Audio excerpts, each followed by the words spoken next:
Hey guys, what's up? I'm finally doing another Murderous Mondays on a Monday.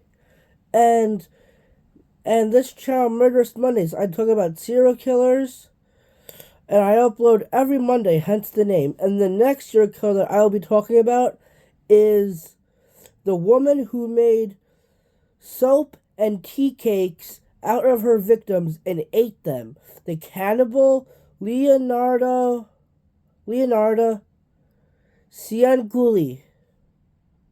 Who was she? What was her early life like, and why and how did she become so evil? I will take you down.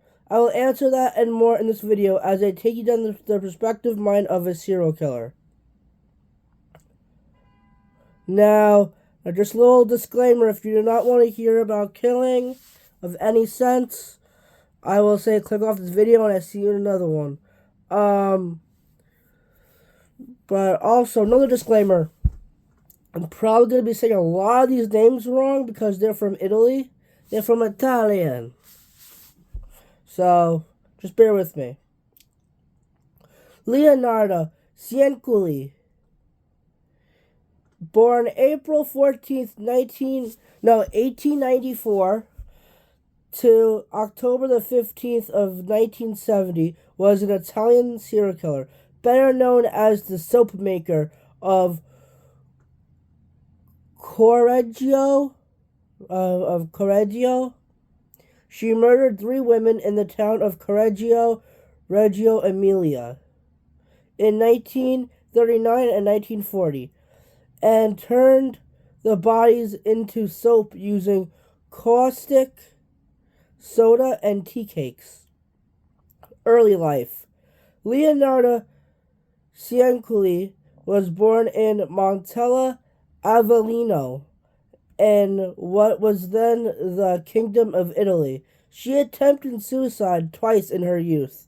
In 1917, Cianciulli married a registry office clerk, Raphael Pensardi. Her mother did not approve of the marriage, as she had planned to marry another man. Cianciulli later claimed that on this occasion her mother had cursed them. In 1921, the couple was moved to Pensardi's native town of Lauria Potenza, where Cianciulli was sentenced and imprisoned for fraud in 1927. When released, the couple moved to Lacedonia, Avellino, after their home was destroyed in the 1930 Arpenia earthquake. They moved once more to Correggio, Reggio Emilia, where Cianciulli opened a small shop. She was very popular and well respected within her neighborhood. Cianciulli had 17 pregnancies. Wow, talk about a big family. All during her marriage, although she lost 3 of them, of the children, due to miscarriages.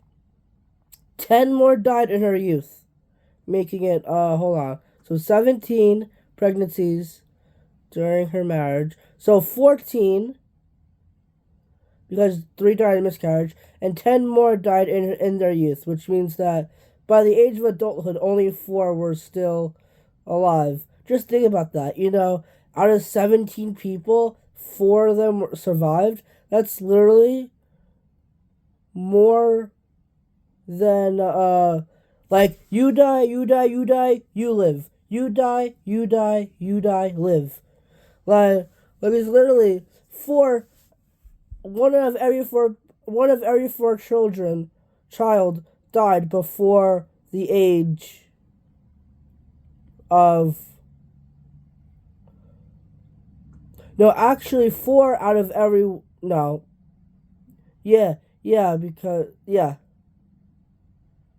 or whatever. No, it's actually the opposite, actually. Not 1 of every 4. 4 out of every 1.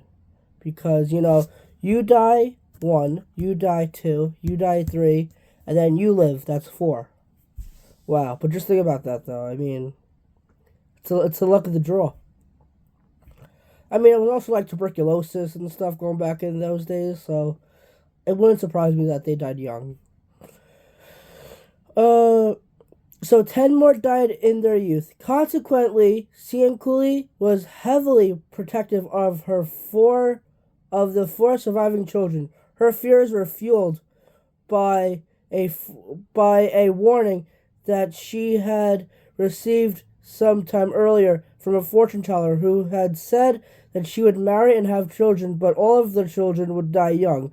Reportedly, Cianciulli also visited a Romani who practiced palm reading and told her, "In your right hand, I see a prison. In your left hand, I see a criminal asylum." Which is not good.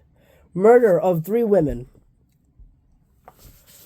Which one of the sons that is mostly in this video, I thought his name was Dominic for some reason. I don't know, but it says that his name is Giuseppe. Which now looking back at this at this case, yes, their name was Giuseppe. So, in 1939, Cianciulli learned that her eldest son and favorite child, Giuseppe, was going to join the Royal Italian Army in preparation for the Second World War. She was determined to protect him at all costs and came to the conclusion that his safety required human sacrifices. You guys see what I mean by this? You guys start getting the idea, right? What's her nickname? The Italian, the killer, the cannibal of the soap making, right? So, Cianciulli found her victims in 3 middle-aged women, all neighbors. Now, if I'm saying this wrong, I do apologize. Forsettina Seti.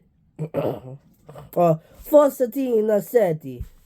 The first of Cianciulli's victims, Forsettina Seti, was a lifelong spinster who had come to her for help in finding a husband. Cianciulli told her of a suitable partner in Pola, but asked her to tell no one of the news. She also persuaded Seti to write letters and postcards to relatives and friends.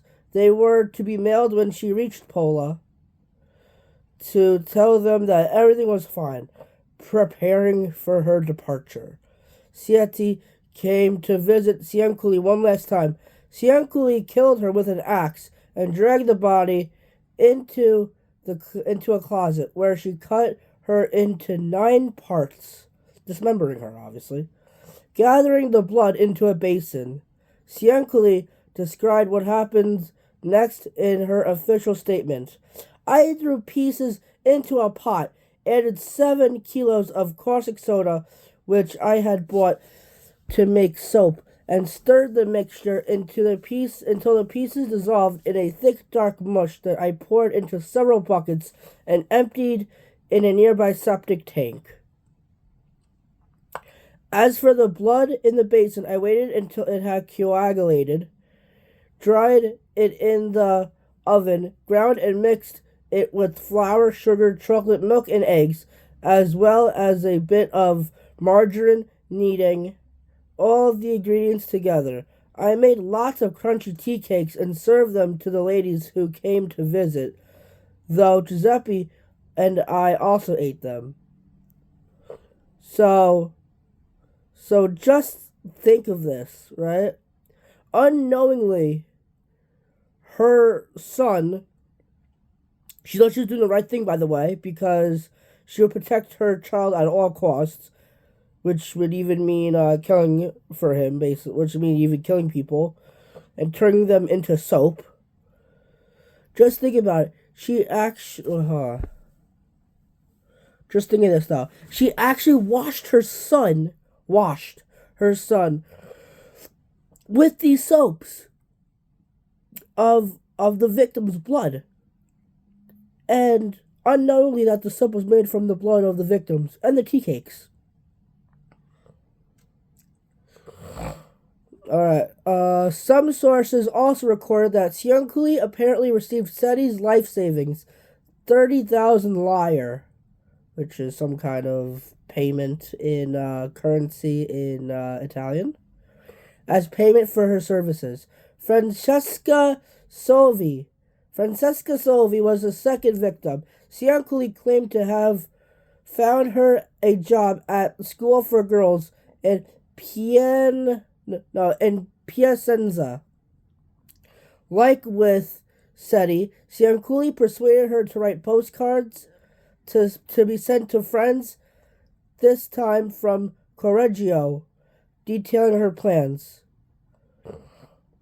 Also like Seti, Sophie came to visit Cianciulli before her departure. Cianciulli gave her drugged wine and killed her with an axe, just like the first one, just like Seti. The murder occurred on September 5th, 1940.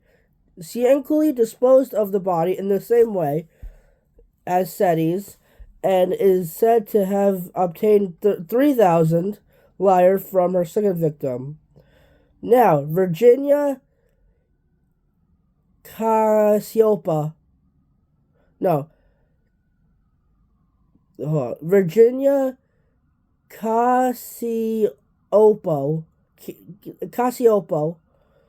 We're just going to call her Virginia, though, because Miss Virginia. Oh, no, just Virginia. Cianciulli's third and final victim was the widow, Virginia, a former soprano said to have sung at La Scala. For her, Cianciulli claimed to have found work as the secretary for a mysterious impresario in Florence, Italy. As with the other two women, Cianciulli instructed her not to tell a single person where she was going. Virginia agreed, and on September 30th, 1940, she came for her last visit to Cianciulli. The pattern of the murder was the same as the first two. However, unlike the first two victims, Cianciulli melted the body to make soap. Okay, so just just Virginia's body was made into soap. But the other ones were made into tea cakes, though. According to Cianciulli's statement, she ended up in the pot like the other two. Her flesh was fat and white. When it had melted, I added a bottle of cologne, and after a long time on the boil, I was able to make some most acceptable creamy soap. I gave bars to neighbors and acquaintances. The cakes, too, were better. That woman was really sweet. Yeah, in more sense than one way, I guess. From Virginia, Cianciulli reportedly received, this is probably the biggest one, 50,000 lyre. So you just know how wealthy they are. Which I don't know how much that would be in the 1940s. Probably over $1 million. Or probably just about $1 million. Probably like 500 grand or something. No, probably like 200 grand or something. I don't know. Assorted jewels and public bonds. She even sold all the victims' clothing and shoes. Now, discovery of the trial. Virginia's sister-in-law, Albertina Fanti, grew suspicious of her son's disappearance and had last seen her entering Cianciulli's house. She reported her fears to the superintendent of police and Reggio Emilia, who opened an investigation and soon arrested Cianciulli. Cianciulli did not confess to the murders until their suspicions fell on her son Giuseppe Pansardi. Which, remember, she would basically do anything for her son. So now they're thinking that, Giuseppe had something to do with this, and maybe not Cianciulli. She then provided detailed accounts of what she had done. She then provided details to absolve her son from any blame, like a mother would. Cianciulli was tried for the murder in Reggio Emilia in 1946. Excuse me. I still have a little bit of a cold and stuff.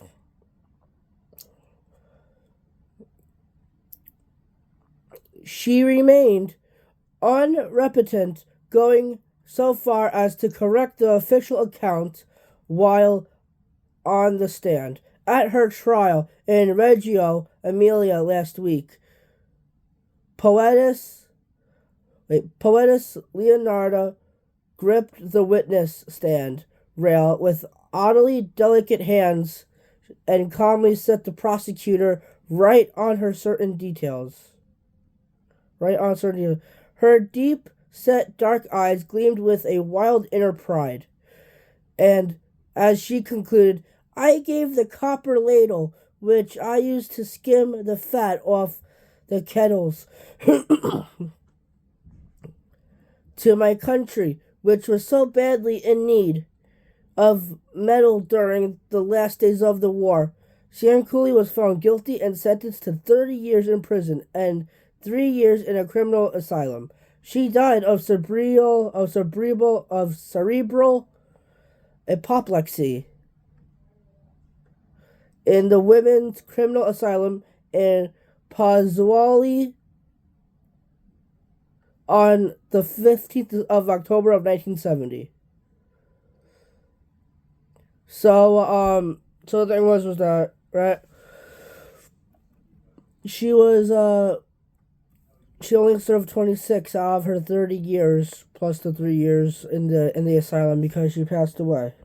A number of artifacts from the case, including the pot in which the victims were boiled, are on display at the Criminological Museum in Rome. Now, I just want to fathom. I don't think I can even fathom, but I just want to see what was Giuseppe's after he found out that his mother made tea cakes, and that he had eaten the tea cakes and the soap that he had washed, or that she had washed his body with, were both made from her victims. I wonder what he must have felt like. I don't know. But again, that's it for this case. The soap maker of I don't want Correggio and the tea cake lady and the cannibal Leonarda Cianciulli. Now, before we get off this video, I want to just give you guys a hint on who the next one I'm going to be talking about is. Now, this one would not necessarily be serial killers, of more of a mystery. I said this in the previous video when I was talking about the Columbine murders. But hint for the next video, it's holiday themed, about a fire set on a house on Christmas Eve, and 5 out of the 9 children were never found. So that means more than half the children were never found. Just think about that. Alright, please like, comment, subscribe. It's getting colder out, but that doesn't mean you have to be. And I'll catch you guys in the next video. You know, it's Christmas time in less than 10 days. Woohoo! Alright, so please like, comment, subscribe, and I'll catch you guys in my next video, which will be that video. Peace.